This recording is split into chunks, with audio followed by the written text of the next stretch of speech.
This chart to me represents beautiful, educated, moneyed black people all over America. It could represent black organizations, it could represent black churches, it could represent black social and civic organizations.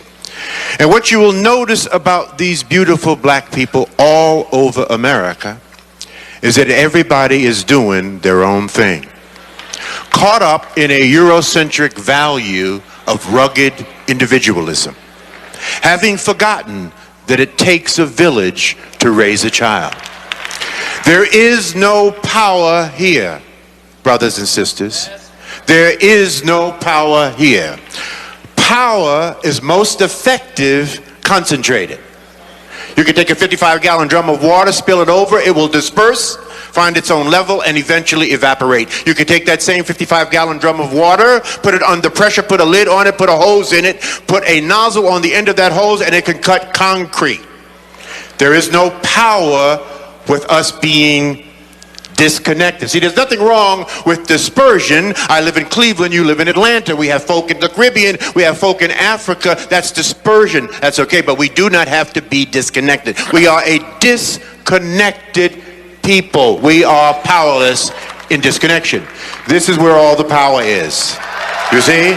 This is where all the power is.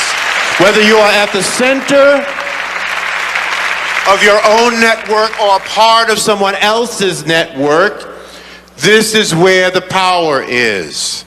There's a beautiful African proverb that says, when spiders unite, they can tie up a lion. When we connect, because we are disconnected, we're disconnected from those of like mind.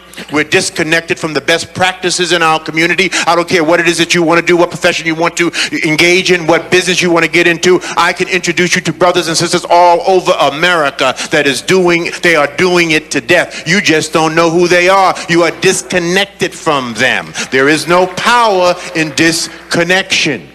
Okay? When we connect, we prevent interlopers from coming into our communities and taking and destroying at will. All right, George. Try to open up the Booker T. Washington delicatessen in Chinatown and see what happens. So we must connect. We must connect the dots. That must be the movement for our people in the 21st century. We need a lot of us doing a little instead of a few of us doing a lot. We need to get together